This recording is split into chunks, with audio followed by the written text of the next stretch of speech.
It is well known that Christ consistently used the expression follower. He never asks for admirers, worshippers, or adherents. No, he calls disciples. It is not adherents of a teaching, but followers of a life Christ is looking for. Christ understood that being a disciple was in innermost and deepest harmony with what he said about himself. Christ claimed to be the way, the truth, and the life. For this reason, he could never be satisfied with adherents who accepted his teaching, especially with those who in their lives ignored it or let things take their usual course. His whole life on earth, from beginning to end, was destined solely to have followers and to make admirers impossible.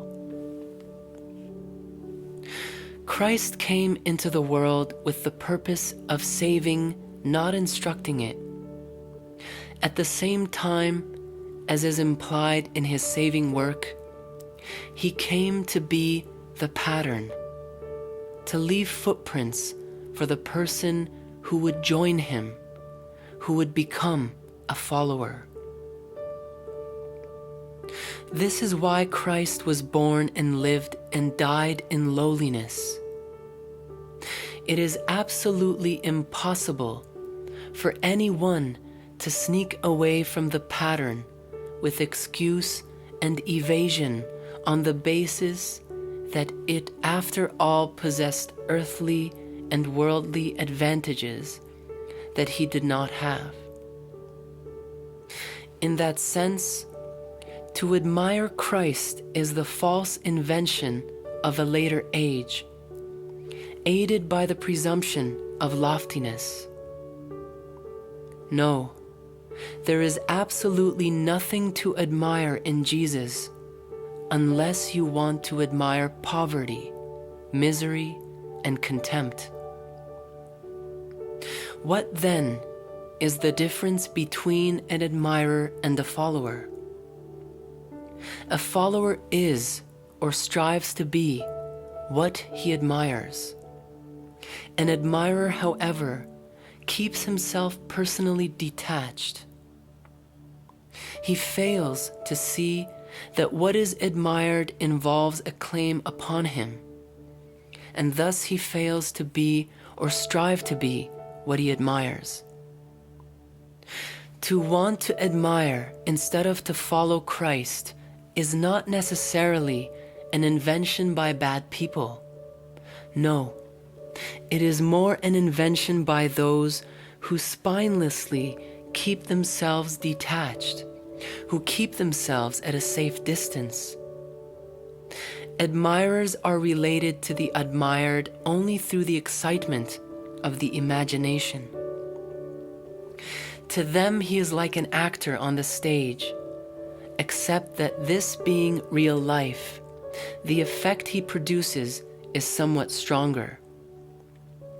But for their part, admirers make the same demands that are made in the theater, to sit safe and calm. Admirers are only all too willing to serve Christ as long as proper caution is exercised, lest one personally come in contact with danger. As such, they refuse to accept that Christ's life is a demand. In actual fact, they are offended at him. His radical, bizarre character so offends them that when they honestly see Christ for who he is, they are no longer able to experience the tranquility they so much seek after. They know full well that to associate with him too closely amounts to being up for examination. Even though he says nothing against them personally, they know that his life tacitly judges theirs. And Christ's life indeed makes it manifest, terrifyingly manifest. What dreadful untruth it is to admire the truth instead of following it. When there is no danger, when there is a dead calm, when everything is favorable to our Christianity, it is all too easy to confuse an admirer with a follower. And this can happen very quietly. The admirer can be in the delusion that the position he takes is the true one, when all he is doing is playing it safe. Give heed, therefore, to the call of discipleship. If you have any knowledge at all of human nature, who can doubt that Judas was an admirer of Christ? And we know that Christ at the beginning of his work had many admirers. Judas was precisely an admirer, and thus later became a traitor. It is just as easy to reckon as the stars that those who only admire the truth will, when danger appears, become traitors. The admirer is infatuated with the false security of greatness. But if there is any inconvenience or trouble, he pulls back. Admiring the truth instead of following it is just as dubious a fire as the fire of erotic love, which at the turn of the hand can be changed into exactly the opposite, to hate, jealousy, and revenge. There is a story of yet another admirer. It was Nicodemus. Despite the risk to his reputation, despite the effort on his part, Nicodemus was only an admirer. He never became a follower. It is as if he might have said to Christ, "If we are able to reach a compromise, you and I, then I will accept your teaching in eternity. But here in this world, no, that I cannot bring myself to do. Could you not make an exception for me?